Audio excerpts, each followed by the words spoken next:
পুঁই শাক হয়েছে আমাদের কুয়োর পাড়ে, মানে কুয়ো আছে যেখানে সেখানে। তো আমি এখন এই শাকটা কাটবো, কেটে মাছের মাথা দিয়ে রান্না করা হবে। নিজের বাড়িতে নিজের হাতে মানে গাছ লাগানো, সেই গাছের এত সুন্দর ফলন দেখলে ভালোই লাগে বলো। দেখো গাছটা। তো ছ্যাঁচা রান্না করার জন্য আমি সবজির মধ্যে নিয়ে নিয়েছি ঝিঙে, পটল, আলু, কুমড়ো আর হচ্ছে বেগুন। সবগুলোই একটু লম্বা লম্বাভাবে কেটে নিয়েছি, কুমড়োটাই খালি গোল মতো করে কেটেছি। আর তার সাথে তো জানো পুঁই শাকের ডাঁটা আর পাতাটা আছে আলাদা করে রাখা, দেখিয়ে দেবো ওটাও আমি। এছাড়া নিয়েছি আমি একটু রসুন পরিমাণ মতো, আর নিয়েছি পেঁয়াজ। এইটা হচ্ছে পাতাটা, যেটা আমি ধুয়ে ভালো করে জল ঝরিয়ে নিয়েছি। একটা ঝুড়ির মধ্যে রেখে ভালো করে জল ঝরিয়ে নিয়ে একটু বড় বড় সাইজ করে কেটে নিয়েছি। মাছের মাথাগুলো আমি ভালো করে ধুয়ে নিয়েছি, নিয়ে এর মধ্যে মাখিয়ে নেব একটু পরিমাণে হলুদ আর লবণ। একটু হলুদ দিলাম আর দেবো পরিমাণ মতো লবণ।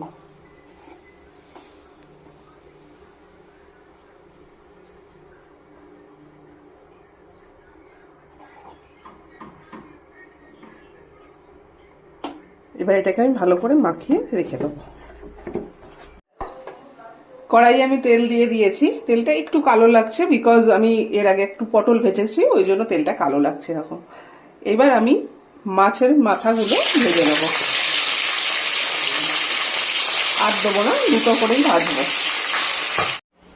মুড়োগুলো আমার ভাজা হয়ে গেছে, একটু লাল লাল করেই ভালো করেই ভেজেছি, না হলে কাঁচা গন্ধ থাকে। এবার আমি তেলের মধ্যে দিয়ে দেবো 5 ফোড়ন।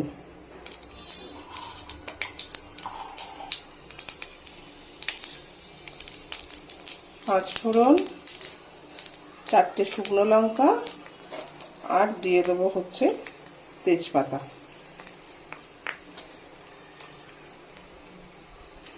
দিয়ে একটু নাড়াচাড়া করে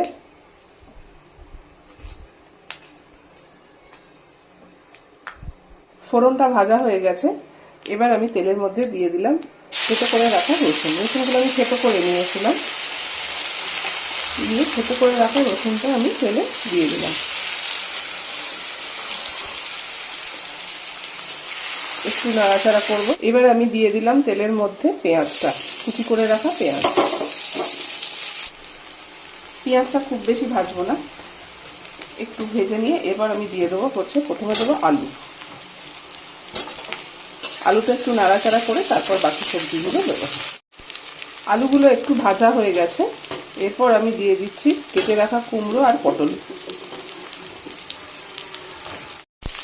কুমড়ো আর পটল দিয়ে একটু নাড়াচাড়া করার পর আমি দিয়ে দিচ্ছি ঝিঙে আর বেগুন।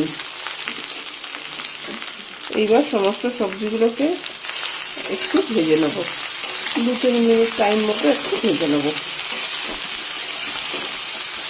সবজিগুলো একটু ভাজা হয়ে গেছে, এবার আমি দিয়ে দিচ্ছি পুঁই ডাঁটাগুলো। পুঁই ডাঁটাগুলো মোটা ছিল বলে আমি এগুলোকে 2-8খানা করে নিয়েছি, যাতে তাড়াতাড়ি সেদ্ধ হয়ে যায়।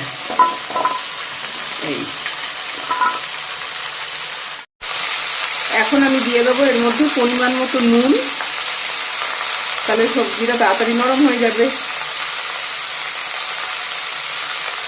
নুন দিয়ে দিলাম, দেবো অল্প একটু হলুদ গুঁড়ো,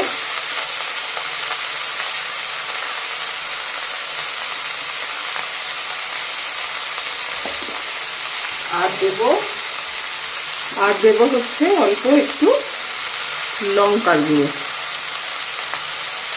বেশি দেবো না লঙ্কার গুঁড়োটা। দিয়ে ভালো করে এটাকে নেড়ে এখন আমি এটা ঢাকা দিয়ে দেবো, সবজিগুলো একটু নরম হতে দেবো। আচ্ছা, সবজিগুলো একটু ঢাকা দিয়ে রেখেছিলাম, সরি, ঢাকা দিয়ে রাখার পর একটু জল বেরোনোর পর সবজিগুলো একটু নরম হয়ে গেছে। ঠিক আছে, এরপরে আমি দিয়ে দেবো এর মধ্যে পাতাগুলো, শাকের পাতাগুলো দিয়ে এটাকে আমি আবারও ঢাকা দিয়ে রাখবো। এটা একটু মজে গেলে তারপর নাড়বো, না হলে এখন নাড়া যাবে না, এত ভর্তি হয়ে গেছে তো।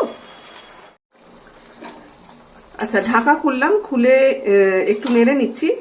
অনেকটা জল বেরিয়েছে দেখতেই পাচ্ছ। এই জলেই সবজিগুলো সব সেদ্ধ হয়ে যাবে, আর এই জলেই ছ্যাঁচড়াটা রান্না হয়ে যাবে, তাহলে স্বাদটা বেশি ভালো হয়, বাইরে থেকে আর এক্সট্রা জল দিতে হয় না। আচ্ছা, দিয়ে দিচ্ছি আমি এখন 4টে কাঁচা লঙ্কা দিয়ে দিচ্ছি চিড়ে, আর ভেজে রাখা মাছের মাথাটাও আমি কিন্তু এখন দিয়ে দেবো। দিয়ে ভালো করে নেড়ে চেড়ে জলটা শুকাতে দেবো। দিয়ে দিচ্ছি অল্প একটু চিনি, অল্প মানে হচ্ছে পরিমাণ মতো, তোমরা তোমাদের পরিমাণ মতো চিনিটা দেবে। আমার ছ্যাঁচড়া রান্না মোটামুটি কমপ্লিট, সব সবজি মোটামুটি সেদ্ধ হয়ে গেছে, মোটামুটি না পুরোপুরি সেদ্ধ হয়ে গেছে, সব সবজির ডাঁটাটাও সেদ্ধ হয়ে গেছে। এইবার হচ্ছে যতটুকু জল আছে সেই জলটাকে আমি কমিয়ে নেবো, গ্যাসটা বাড়িয়ে দিয়েছি। এবার নাড়াচাড়া করে সেই জলটাকে আমি শুকিয়ে নেবো, নেওয়া হয়ে গেলেই ছ্যাঁচড়া পুরো কমপ্লিট। বন্ধুরা, তোমরা একদিন এরমভাবে করে দেখো, যদি তোমাদের ভালো লাগে জানিও আমাকে কমেন্ট বক্সে কেমন হলো।